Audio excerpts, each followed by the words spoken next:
Influential activist, environmental leader Tzeporah Berman is my guest. She is a business-savvy ecological leader who takes criticism from both sides of the environmental fence and turns it into action.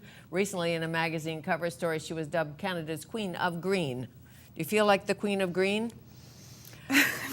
No, well, not always. But go back to, and I think Mark Laren Young, playwright who helped you write this book, This Crazy Time, said to you, how in the world did a nice Jewish girl from Toronto end up on the front lines in BC's forests and end up doing what you do?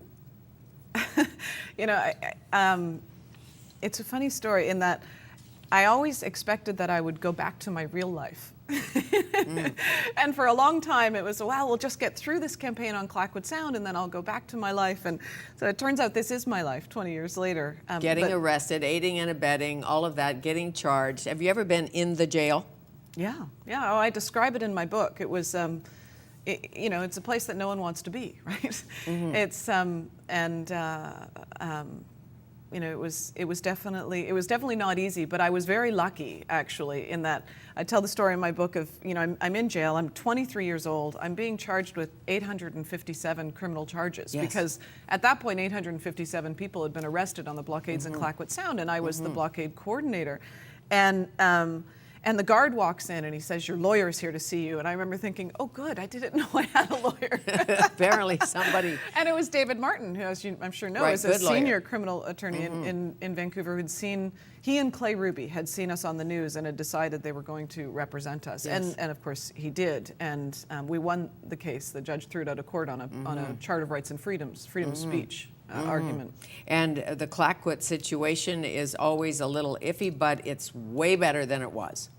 It's way better than success. It's way better than it was. You know, those intact valleys that we were working to protect are still standing today, and that's because of that campaign and those protests and the many thousands of people who stood up for Clayoquot Sound.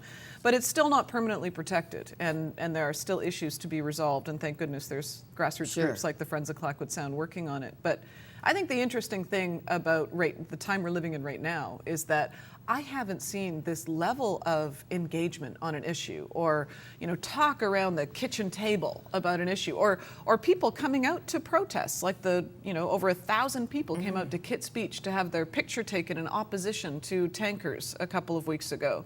Since Clayoquot Sound. Yes, and our municipal politicians are weighing in. Everybody's weighing in on this. The City of Vancouver, the Parks Board, they've all said that they're against the Kinder Morgan expansion of the pipeline here in Vancouver. And over 100 First Nations have signed the Save the Fraser Declaration, saying that they don't want oil pipelines in their territories. So we're really seeing a groundswell on the issues in a way that we haven't seen before. How much clout do the First Nations have in this issue, in the back to the pipeline issue? Well, I think that they have a lot of issue, not only just kind of generally with social license issues for the government, but in the courts. And the Spirit Bearer has an issue with it too, I'm sure he does. But back to your other campaigns, because as you know so well, you can't protest everything. No. But the Greenpeace campaign to get Facebook to use renewable energy, that one was interesting because it's so modern, you won. But cloud computing, the internet, one of the fastest growing sources of electricity consumption, we know. What was that about? That was really one of the most exciting campaigns I've ever worked on. When I was at Greenpeace International, we created a campaign that's still running. People should look for it. It's called Clean Our Cloud, because the IT sector is the fastest growing consumer of electricity in the world. So if the cloud, the internet cloud, were a country, it would be the 5th largest energy consumer in the world. And so it's companies like Apple and Microsoft and Facebook who are building these massive data farms in order to house our YouTube videos and our Facebook comments, etc., that are using enormous amounts of energy. And before Greenpeace International started this campaign, you really weren't seeing those companies address where they build their data centers from a sustainability perspective. So they may have been more efficient, and they are trying to become more efficient, but they were increasing, for example, the demand for coal in the United States. And so we started a campaign on Facebook. We actually had 800,000 people join the Facebook Unfriend Coal campaign.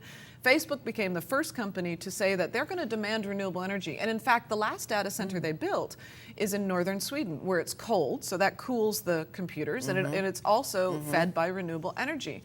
And now Apple's also made some new commitments, and we're starting to see the industry move. And that will have a dramatic effect on how much renewable energy countries produce. Right. If some of these big companies are saying they want renewable energy instead of coal, well, then that's going to make big utilities like Duke Energy in the United States rethink whether or not they build new coal plants. It's the power of social media. It's the power of the consumer. And That's right.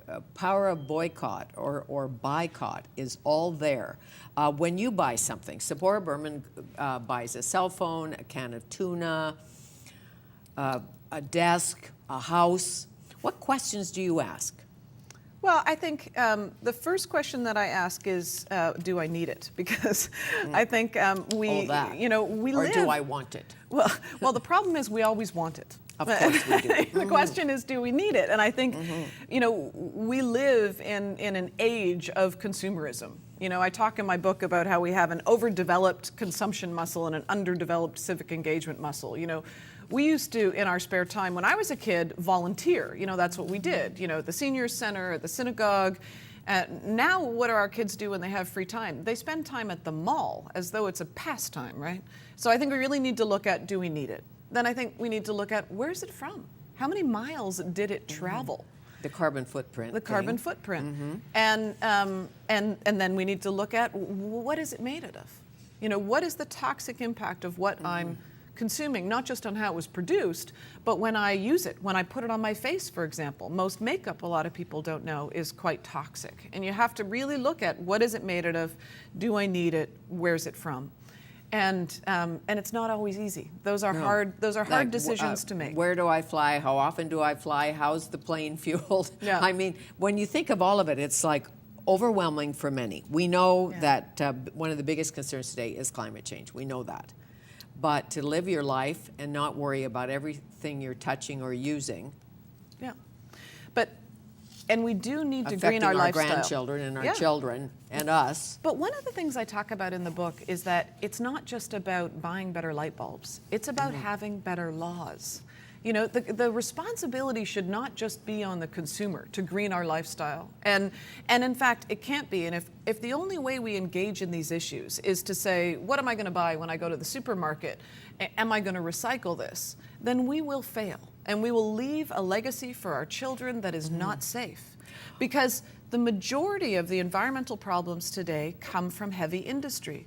So that's why in Canada, we're trying. We're all walking to work. We're, turning down our thermostats. We're wearing sweaters. We're doing all the things we're supposed to do.